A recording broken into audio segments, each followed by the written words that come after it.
Selamat sore anak-anak sekolah minggu dimanapun anak-anak berada. Yang di Malang, di Medan, di Surabaya, di Jakarta, di mana-mana kita beribadah melayani Tuhan dalam ibadah sekolah minggu di sore hari ini. Kita mengucap syukur kepada Tuhan untuk semua berkat kita bisa beribadah pada sore hari ini. Terutama Tuhan sudah memberikan hidup untuk kita. Kita akan memulai ibadah sekolah minggu. Tante undang anak-anak bangkit berdiri semua. Kita akan menyanyikan pujian Selamat Sore Bapa.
Datang kepada Tuhan bersungguh-sungguh ya, beribadah secara online, Tuhan Yesus yang melihat. Kita mau menyenangkan Tuhan, kita bersungguh-sungguh dalam setiap rangkaian ibadah, mulai dari doa pembukaan sampai doa penutup ya.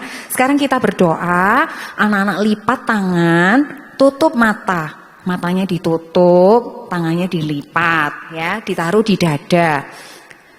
Kita akan berdoa ya. Tuhan Yesus, terima kasih Engkau masih menolong kehidupan kami, memberkati kami dengan nafas hidup. Pagi tadi kami boleh bangun, sekarang kami mau beribadah kepadamu. Kau berikan hati yang sungguh-sungguh, kami mau menyenangkan Tuhan dengan segala yang kami pikirkan, kami ucapkan, kami perbuat. Kami ingin menyenangkan hati Tuhan, terutama Tuhan dalam ibadah kami pada sore hari ini. Engkau tolong kami, urapilah kami Tuhan, urapilah pemimpin pujian, urapilah pemain musik, urapi semua petugas komputer. Engkau tolong urapi kami semua, juga tante yang akan menyampaikan firman-Mu. Engkau tolong Tuhan, Engkau urapi senantiasa ibadah kami, bisa berkenan kepadamu. Engkau urapi semua anak sekolah minggu dimanapun berada. Terima kasih Tuhan, kami juga berdoa untuk pemberitaan firman-Mu. Engkau tolong Tuhan, kami mempersiapkan hati mulai dari puji-pujian ini, kami bisa berkenan kepadamu sampai di akhir ibadah kami. Terima kasih Tuhan, kami akan mulai ibadah kami. Kami berdoa di dalam nama Tuhan Yesus Kristus. Haleluya, amin. Nah anak-anak silakan duduk. Kita akan memuji Tuhan dengan lagu yang berjudul Yesus Cinta Semua Anak di Dunia.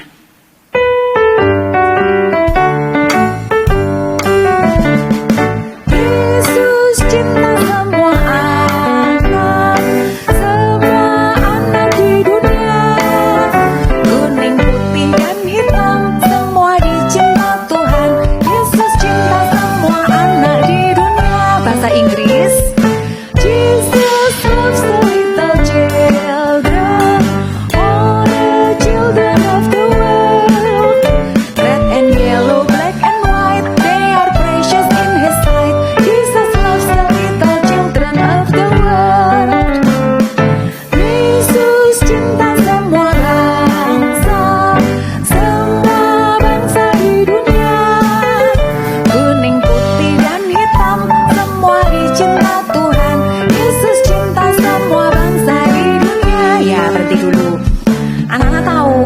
bangsa di dunia ada bangsa apa saja? Oh ya, betul. Indonesia. Kita kan tinggal di Indonesia ya. Ada apa lagi? Korea. Terus apa lagi? Oh, ada Inggris ya. Tadi kita nyanyi dalam bahasa Inggris. Kalau di Indonesia sukunya ada berapa? Banyak ya anak-anak ya. Jawa, terus ada apa lagi? Batak, dan lain sebagainya. Yesus cinta semua anak di seluruh dunia. Kita nyanyikan lagu ini, lanjut ayat berikutnya.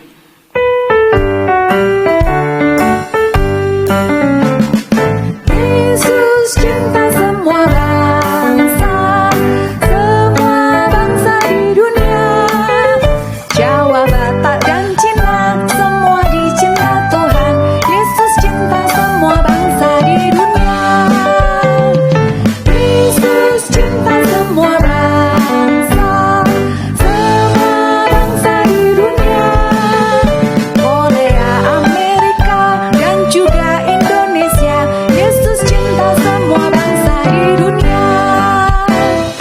Yesus cinta semua bangsa, semua bangsa di dunia. Malaysia, Singapura, serta bangsa India. Yesus cinta semua bangsa di dunia.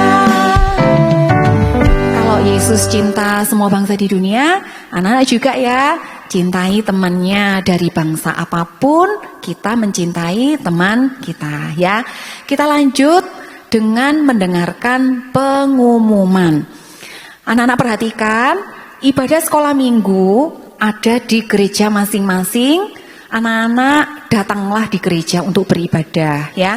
Yang di Surabaya jam 9:15, yang di Medan juga 9:15, yang di Malang jam 10 pagi, lalu yang di Jakarta jam 4 sore. Sebisa mungkin datanglah beribadah kepada Tuhan. Dan setiap kali anak-anak beribadah, anak-anak berpakaian yang rapi ya, untuk orang yang beribadah. Jangan lupa siapkan Alkitab dan alat tulis untuk yang sudah bisa membaca dan menulis. Sikapnya yang tertib ya di ibadah. Lalu, jika anak-anak tidak bisa hadir dalam ibadah sekolah minggu di gereja, anak-anak bisa mengikuti ibadah online di YouTube gereja jam 4 sore. Ringkasan firman Tuhan, kemudian tugasnya, link YouTube-nya, atau kegiatan di sekolah minggu apapun yang ada dalam ibadah itu bisa dilihat di Google Classroom dengan kode kelasnya KZYIYNP. Anak-anak yang ikut orang tua beribadah di gereja hari apapun, hari Minggu, Selasa, Kamis, Senin, Rabu, Sabtu, atau Jumat mungkin tidak boleh mengganggu, tidak ramai, tidak jalan-jalan, tidak lari-lari. Anak-anak harus apa? Duduk manis, ikut mendengarkan firman Tuhan. Bisa ya? Nah, ini nanti juga praktek. Ini kan kita sedang beribadah sekarang. Anak-anak praktek mendengarkan firman Tuhan dengan sikap yang baik, yang manis ya. Kita akan lanjut. Satu pujian lagi, anak-anak bangkit berdiri, Roh Kudus diberikan bagiku. Kita pujikan sambil tepuk tangan ya. Yang semangat ya, nyanyi ya, tepuk tangan. Roh Kudus diberikan bagiku, Roh Kudus diberikan bagimu, Roh Kudus diberikan bagi kita, tiap orang percaya. Roh Kudus menghibur hatiku, Roh Kudus sertai langkahku, Roh Kudus menuntunku di jalan yang benar.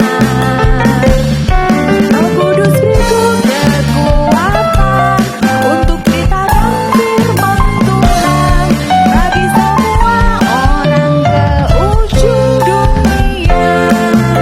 Ya, Roh Kudus diberikan oleh Tuhan untuk semua orang yang percaya kepada Tuhan Yesus, termasuk anak-anak dan termasuk tante juga ya. Kita lanjutkan untuk mempersiapkan hati mendengarkan firman Tuhan. Kita lakukan Roh Kudus yang manis. Anak-anak tetap bangkit berdiri, kita pujikan lagu ini ya.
tangan, tutup mata, kita berdoa ya. Terima kasih Tuhan, Engkau sudah menolong kami untuk memuji Tuhan. Engkau tolong kami supaya kami di lain kesempatan bisa memuji Tuhan dengan lebih baik, lebih sungguh-sungguh. Terima kasih Tuhan, sebentar lagi kami akan mendengarkan firman-Mu. Engkau berikan hati yang baik, hati yang lembut. Engkau tolong kami Tuhan bersungguh-sungguh mendengarkan firman-Mu. Lewat media apapun, Engkau urapi kami. Engkau tolong berikan Roh Kudus-Mu di dalam hati kami. Kami bisa mendengarkan firman-Mu dengan sungguh-sungguh. Kami bisa mengerti, kami percaya dan taat kepada firman Tuhan. Engkau urapi guru kami yang akan menyampaikan firman-Mu. Engkau tolong Tuhan, kami semua tidak mampu. Mohon urapan Roh Kudus-Mu. Kami berdoa untuk mengusirkan segala kuasa setan, roh malas, roh tidak sungguh-sungguh, roh ngantuk. Kami usirkan semua di dalam nama Tuhan Yesus Kristus. Segala setan pergi, darah Yesus yang berkuasa. Kami siap mendengarkan firman-Mu, Engkau tolong kami. Terima kasih Tuhan, kami berdoa di dalam nama Tuhan Yesus Kristus. Haleluya, amin. Anak-anak silakan duduk. Duduk yang baik, yang manis, persiapkan dulu segala sesuatunya dengan baik. Jadi tidak mau pipis, mau ngambil minum, mau apa? Enggak ya, sudah duduk manis semuanya, mendengarkan firman Tuhan dengan sungguh-sungguh ya. Setelah firman Tuhan selesai, berdoa, baru anak-anak boleh pipis, boleh minum, makan ya. Nah, kita akan mendengarkan firman Tuhan. Kita siap semuanya ya. Firman Tuhan pada kesempatan sore hari ini, Tante ambil dari kitab Kisah Para Rasul pasal yang ke-10. Yesus untuk semua bangsa, ya. Nanti anak-anak boleh baca lengkap di rumah. Sementara hari ini kita akan membaca ayat-ayat beberapa saja, ya. Anak-anak lihat di ayat yang pertama, di Kaisarea ada seorang yang bernama Kornelius, seorang perwira pasukan yang disebut pasukan Italia. Italia itu berarti bukan bangsa Israel ya anak-anak ya. Anak-anak perhatikan bahwa di dunia ini hanya ada dua bangsa. Bangsa yang pertama adalah bangsa Israel. Israel ini bangsa Yahudi, Israel. Bangsa yang kedua adalah yang bukan Israel. Semua bangsa yang bukan Israel adalah disebut sebagai bangsa kafir.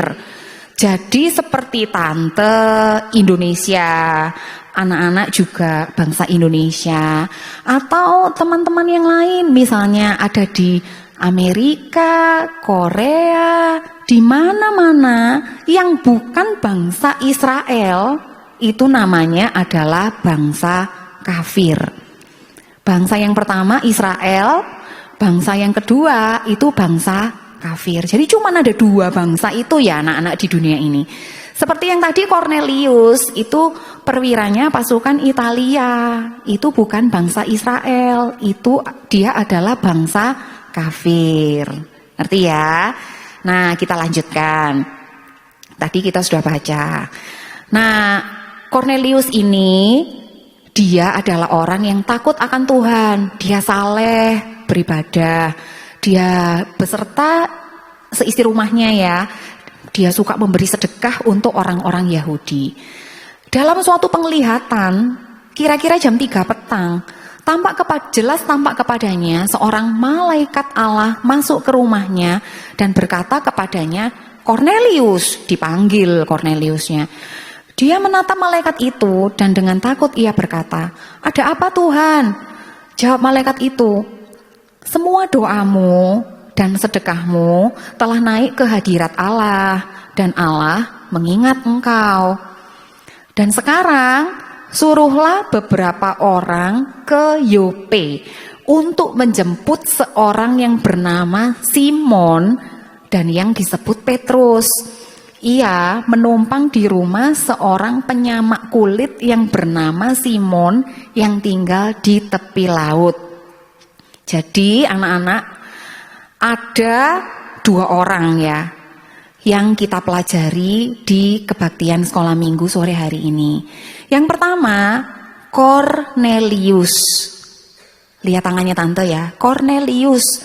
Dia ini berada di tempat atau kota yang namanya Kaisarea. Lalu ada orang yang kedua, namanya adalah Petrus. Petrus ini tinggalnya di Yope saat itu, di rumah seorang penyamak kulit yang bernama Simon di tepi laut. Cornelius tadi perwiranya pasukan Italia, orangnya takut akan Tuhan, saleh. Dia mendapat penglihatan ada malaikat datang kepadanya di dalam rumahnya di kota Kaisarea itu. Dalam penglihatan itu dia disuruh untuk menjemput Petrus yang sedang berada di kota Yope. Suruh orang untuk menjemput Petrus di kota Yope. Nah, akhirnya Cornelius menyuruh orang, dia menyuruh 3 orang ya, untuk berangkat dari Kaisarea, jemput Petrus di kota apa tadi?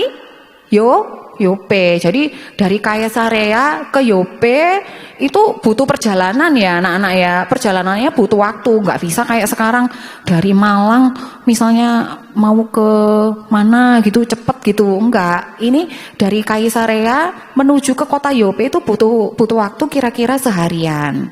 Nah, Cornelius menurut kepada perintahnya malaikat, perintahnya Tuhan. Dia nyuruh 3 orang untuk menjemput Petrus di kota Yope. Dari Kaisarea orangnya berangkat untuk ngajak Petrus. Diajak kemana? Diajak ke rumahnya di Kaisarea. Ya, itu ceritanya.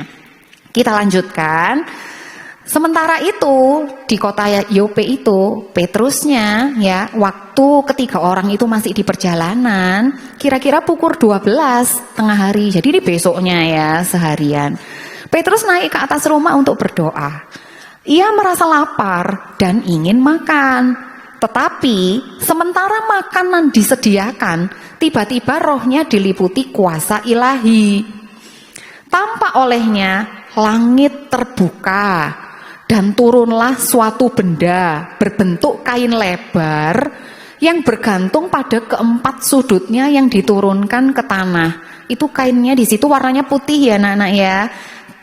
Kainnya itu ada 4 sudut, 4 sudutnya itu terangkat gitu karena ada gantungannya. Jadi dia seperti kayak kantong gitu ya dari kain, 4 sudutnya bergantung kayak kantong gitu. Nah, di ayat 12 dikatakan di dalamnya terdapat pelbagai jenis binatang berkaki 4, binatang menjalar dan burung. Lalu Petrus ngelihat itu ya, lalu terdengar suara yang berkata, "Bangunlah, hai Petrus, sembelihlah dan makanlah." Tapi Petrus menjawab, "Tidak Tuhan, tidak, sebab aku belum pernah makan sesuatu yang haram dan yang tidak tahir." Nah, suaranya itu kedengaran untuknya yang kedua kalinya, sampai 3 kali. Suaranya berbunyi, "Apa yang dinyatakan halal oleh Allah, tidak boleh engkau nyatakan haram." Hal itu terjadi sampai 3 kali, dan segera sesudah itu terangkatlah benda itu ke langit. Nah, anak-anak, jadi Petrus yang sedang berada di kota Yope melihat kain yang bergantung di keempat sudutnya, lalu di dalamnya ada binatang-binatang itu ya. Nah, anak-anak bisa membaca di kitab Imamat pasal yang ke-11 tentang binatang yang haram dan binatang yang tidak haram. Haram itu apa? Haram itu tidak boleh dimakan. Itu ketentuan dari Tuhan pada saat itu. Nah, kalau anak-anak lihat di gambar, salah satunya anak-anak bisa baca, ada unta, itu haram. Terus ada yang lainnya lagi, babi hutan, itu juga haram. Maksudnya haram apa? Tidak boleh dimakan. Nah anak-anak, Petrus sebagai orang Yahudi tidak boleh memakan binatang-binatang itu. Ya, nah karena perintah Tuhan seperti itu, tidak boleh makan binatang-binatang itu. Tapi sama Tuhan dia disuruh makan. Apa yang dikatakan halal oleh Allah tidak boleh engkau nyatakan haram. Tuhan berkata seperti itu. Itu dialami oleh Petrus di kota Yope ya. Nah di Yope tadi Petrus melihat penglihatan itu. Nah waktu dia masih bingung gitu ya anak-anak yang bingung ya, ngelihat kain ada isinya binatang, suruh sembelih, suruh makan, padahal nggak pernah makan sebelumnya karena itu dilarang. Waktu Petrus masih bingung gitu, Roh Tuhan berkata, Petrus, setelah ini ada 3 orang yang akan datang kepadamu. Nanti kamu ikut sama mereka. Aku yang suruh mereka datang kepadamu. Jangan bimbang ya, kamu ikut aja sama mereka. Itu Roh Tuhan ngomong gitu kepada Petrus. Dan sungguhan anak-anak, akhirnya Petrus dipanggil. Petrus, ada yang cari kamu. Ternyata apa? Orang-orang suruhan Kornelius tadi dari Kaisarea sudah sampai ke rumahnya Petrus di kota Yope. Petrus sudah tahu sebelumnya 3 orang akan menemui dia karena Roh Tuhan sudah ngomong. Akhirnya sungguhan 3 orang itu datang dan mengajak Petrus untuk pergi kemana? Pergi ke Kaisarea. Nah karena disuruh seperti itu, Petrus akhirnya mau. Orang-orangnya disuruh nginap dulu di rumahnya di Yope itu. Dan setelah itu besoknya mereka pergi dari Yope, pergi kemana? Pergi ke Kaisarea, ke rumahnya Kornelius ya. Sampai di rumahnya Kornelius di Kaisarea hari berikutnya. Kornelius sedang menantikan mereka dan ia telah memanggil sanak saudaranya dan sahabat-sahabatnya berkumpul. Ia berkata kepada mereka, kamu tahu betapa kerasnya larangan bagi seorang Yahudi untuk bergaul dengan orang-orang yang bukan Yahudi atau masuk ke rumah mereka. Tetapi Allah telah menunjukkan kepadaku bahwa aku tidak boleh menyebut orang najis atau tidak tahir. Kemudian Petrus bertanya ke Kornelius, kenapa dia memanggilnya datang? Kornelius bercerita tentang malaikat yang datang kepadanya dan menyuruhnya menjemput Petrus di Yope. Lalu mulai Petrus berbicara, katanya, sesungguhnya aku telah mengerti bahwa Allah tidak membedakan orang. Ini digaris bawahi ya anak-anak, tante ulangi. Sesungguhnya aku telah mengerti bahwa Allah tidak membedakan orang. Setiap orang dari bangsa manapun yang takut akan Dia dan yang mengamalkan kebenaran berkenan kepadanya. Setelah itu Petrus menyampaikan firman Tuhan tentang Yesus sebagai juru selamat umat manusia yang mati di kayu salib, bangkit pada hari ketiga, dan semua orang harus percaya kepada Yesus, bertobat dan diampuni dosanya. Dan ketika Petrus sedang berbicara demikian, turunlah Roh Kudus ke atas semua orang yang mendengarkan pemberitaan itu. Akhirnya orang-orang bingung ya, anak-anak ya. Oh, ternyata bangsa-bangsa kafir juga bisa mendapatkan Roh Kudus. Pertama mereka masih bingung, ternyata bangsa Israel boleh bergaul dengan bangsa kafir, boleh masuk ke rumahnya. Akhirnya terakhir, oh ternyata bangsa kafir juga mendapatkan Roh Kudus. Dan akhirnya Petrus menyuruh mereka dibaptis dalam nama Yesus Kristus.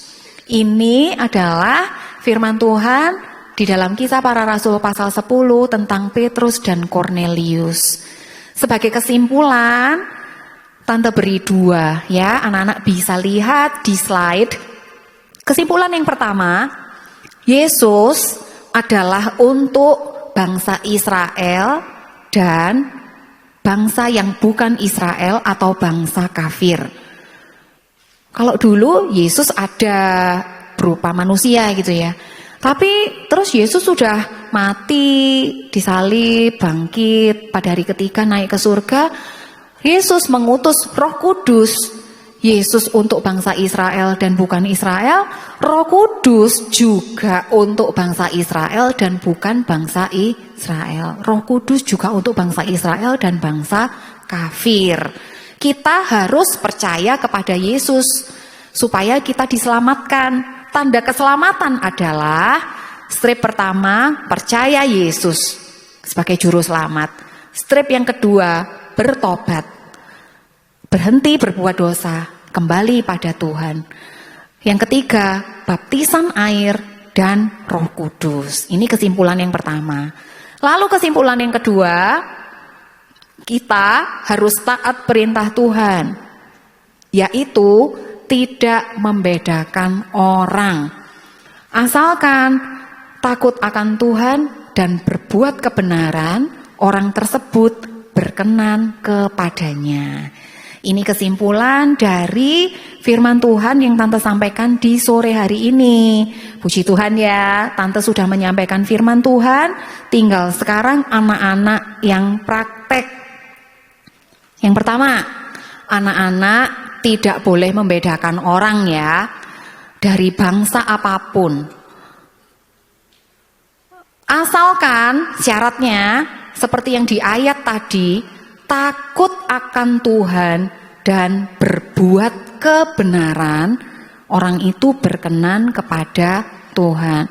Jangan lagi ada yang berkata, aku gak mau berteman dengan si A karena dia orang Jawa. Aku gak mau berteman dengan si B karena dia orang Cina. Aku gak mau berteman dengan si C karena dia orang Batak. Tidak boleh seperti itu ya anak-anak ya. Tuhan sudah katakan kita tidak boleh membedakan orang. Tapi ada syaratnya ya anak-anak ya. Asalkan takut akan Tuhan dan berbuat kebenaran, orang itu berkenan kepadanya. Anak-anak baca kembali dalam Kisah Para Rasul 10 ayat 34 dan 35 ya. Jadi bukan berarti kalau ada temannya yang nakal, suka pukul-pukul, suka apalagi tendang-tendang, terus anak-anak bilang ke mamanya, aku berteman dengan dia karena Tante Syuli bilang tidak boleh membedakan orang. Tidak boleh ngomong gitu loh ya. Karena apa? Tidak boleh membedakan orang. Ada kelanjutannya di ayat 35. Asalkan berbuat kebenaran, asalkan takut akan Tuhan, orang itu berkenan kepadanya. Ya, anak-anak ngerti ya? Dilakukan di sekolah, di gereja. Kita tidak membedakan teman karena bangsanya, karena warna kulitnya, ya. Lalu yang kedua, anak-anak percaya kepada Tuhan Yesus mendapatkan keselamatan. Setelah percaya Yesus harus dilanjutkan. Tidak boleh sudah percaya Yesus selesai. Tidak boleh seperti itu. Dilanjutkan apa? Bertobat. Berhenti berbuat dosa, kembali kepada Tuhan. Yang masih belum bertobat, bertobatlah. Sudah percaya Yesus, sip. Lanjut, bertobat. Apa itu? Berhenti berbuat dosa, kembali kepada Tuhan. Jangan lagi berdusta. Tidak boleh lagi mencuri. Di sekolah tidak boleh mencontek, tidak boleh nakal. Itu harus bertobat ya. Setelah bertobat, nanti tiba saatnya anak-anak mendapatkan baptisan air dan baptisan Roh Kudus. Anak-anak diselamatkan. Yesus, Roh Kudus untuk semua orang ya. Anak-anak mengerti firman Tuhan pada sore hari ini? Bolehkah kita membedakan orang karena bangsanya? Tidak boleh. Ya, ingat-ingat ya. Tuhan Yesus untuk semua orang. Tadi kita udah nyanyi, Korea, Malaysia, Singapura, Jawa, Batak, Cina, semua Tuhan cinta, ya. Kita percaya Yesus, bertobat, jangan nakal, harus takut akan Tuhan, berbuat kebenaran. Nanti anak-anak tiba waktunya baptisan air, baptisan Roh Kudus, ya. Puji Tuhan, firman Tuhan sudah selesai. Anak-anak, semoga anak-anak semua bisa mengerti, percaya, dan melakukan firman Tuhan, ya. Kita akan tutup ibadah kita nyanyikan Roh Kudus yang manis. Anak-anak bangkit berdiri semua, kita nyanyikan Roh Kudus yang manis, sikapnya yang baik untuk kita berdoa, ya.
Tutup matanya, kita berdoa.